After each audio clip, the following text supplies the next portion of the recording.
बिस्मिल्लाहिर्रहमानिर्रहीम। अस्सलामुअलैकुम नाजरीन, मेरा नाम मोहम्मद उस्मान है और आप देख रहे हैं इल्मुल असरार। नाजरीन, 1916 की बात है कि पहली जंग अजीम के दौरान कहर और गजब के साए पूरी दुनिया पर मंडला रहे थे और खुदावंदे आलम का कहर कयामत बनकर दुनिया पर टूट रहा था।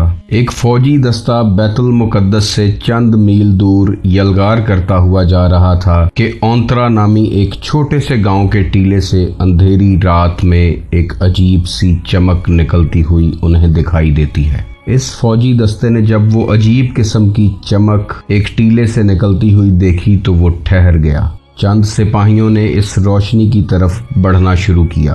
जब वो सिपाही टीले के नज़दीक पहुंचे तो उन्होंने देखा कि उस टीले में एक बहुत बड़ी दराड़ है, जिस दराड़ में से हैरत अंगेज रोशनी निकल रही है। इसी हैरत के आलम में उन सिपाहियों ने उस टीले को खोदना शुरू किया। खुदाई के दौरान जब वो 4 गज की गहराई में पहुंचे तो उन्हें वहां चांदी की एक लौह नजर आई, जिससे निकलने वाली सफ़ेद शुआएं देखने वाले को हैरत और ताज्जुब की दुनिया में ले जा रही थीं। जैसे ही उन्होंने इस लौह को बाहर निकाला तो उसमें से निकलने वाली रोशनी अचानक थम गई।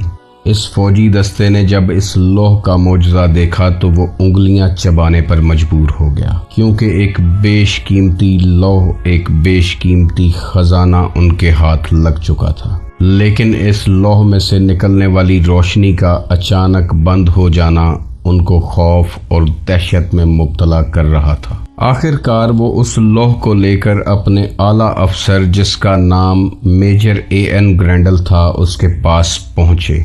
उसने टॉर्च की रोशनी में जब उस लौह को देखा तो वो भी हैरत की दुनिया में चला गया। इस लौह के किनारे पर बेबहा कीमती जवाहरात लगे हुए थे और लौह के दरमियान चंद हरूफ कुनिंदा थे जो किसी कदीम या अजनबी जबान में लिखे हुए मालूम होते थे। इस मेजर को इस लौह की शनाख्त तो ना हो सकी, लेकिन वो ये ज़रूर जानता था कि ये लौह कोई मामूली चीज़ नहीं है, बल्कि अपने अंदर कोई बहुत बड़ी फजीलत, तकद्दुस और अहमियत रखती है।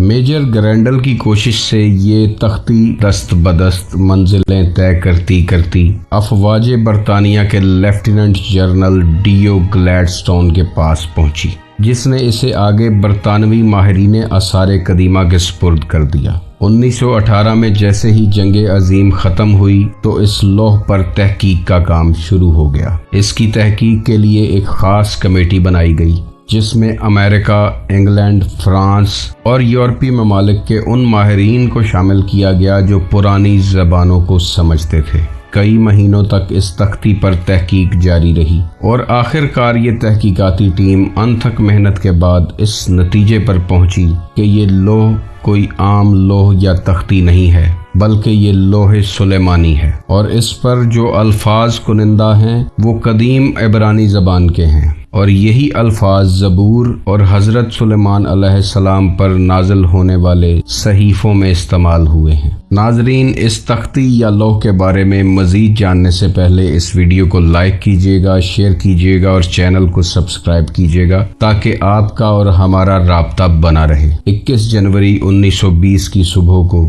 जब इस तहकीकाती टीम ने लोहे मुकद्दसा पर लिखे हुए अल्फाज का तर्जमा पेश किया तो सुनने वाले मजीद हैरत में गुम हो गए कि उस लौह पर जो लिखे हुए नाम थे वो पंजतन पाक अलैहिमुस्सलाम के थे।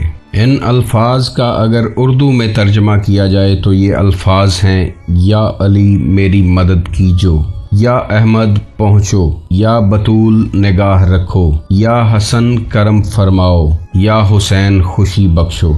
और लौह के आखिर पर 3 दफ़ा ये लिखा था कि एली एली एली, जो कि पुरानी ज़बानों में हज़रत अली अलैहिस्सलाम का नाम है। और मज़ीद लिखा था कि ये सुलेमान इन्हीं 5 से फरियाद कर रहा है और अल्लाह की कुव्वत अली है। चांदी की लौह पर लिखे गए ये अल्फाज का मुनकशिफ होना था कि रिसर्च टीम के अरकान की आंखें खुल गईं। एक ने दूसरे को हैरत से देखा और दूसरे ने तीसरे को, और आखिरकार फैसला ये हुआ कि इस पाक लौह को ब्रिटिश इंपीरियल म्यूजियम की जीनत बना दिया जाए। لیکن جو ہی یہ بات انگلینڈ کے پادری لارڈ بشپ کے پاس پہنچی اور تحقیقات کی مکمل تفصیلات سے اسے آگاہ کیا گیا تو اس کے پاؤں تلے سے بھی زمین پھسل گئی اور مارچ 1923 کو ایک خفیہ حکم نامہ جاری کیا گیا۔ اس حکم نامے میں صاف لکھا تھا کہ اگر اس تختی کو کسی میوزیم کا حصہ بنا دیا گیا تو عوام و خواص لوگ اس کی زیارت کریں گے، اور جب وہ جان جائیں گے کہ اس کے اوپر کنندہ نام پنجتن پاک کے ہیں تو مسیحت کی بنیادیں ہل جائیں گی۔ لہٰذا بہتر ہے کہ چاندی کی اس تختی کو ایک سیکرٹ چرچ روم میں چھپا دیا جائے، اور آج تک یہ لوح انگلینڈ کے ایک خاص چرچ کے خاص کمرے میں 5 نفوس مطہرہ کا نور پھیلا رہی ہے۔ عیسائیوں نے پنجتن پاک کے اس رحمانی نور کو پھیلنے سے روکنے کی بہت کوشش کی، مگر یہ وہ چراغ ہیں کہ جنہیں کفر کی پھونکوں سے بجھایا نہیں جا سکتا۔ قرآن پاک میں اللہ فرماتا ہے، یہ لوگ اپنے منہ سے پھونک مار کر خدا کے نور کو بجھانا چاہتے ہیں، حالانکہ خدا اپنے نور کو پورا کر کے رہے گا، اگرچہ کفار برا کیوں نہ مانے۔ کچھ عرصہ گزرنا تھا کہ اس مقدس لوح کے بارے میں لوگوں میں چہمگوئیاں شروع ہوئیں اور لوگوں نے اس تختی کے بارے میں بات کرنا شروع کی۔ ان پر یہ راز منکشف ہوا کہ اسلام سچا دین ہے، اور پچھلے پیغمبروں نے ہزاروں برس پہلے نہ صرف نبی علیہ السلام کی خبریں دی ہیں بلکہ ان سے مدد بھی مانگی ہے۔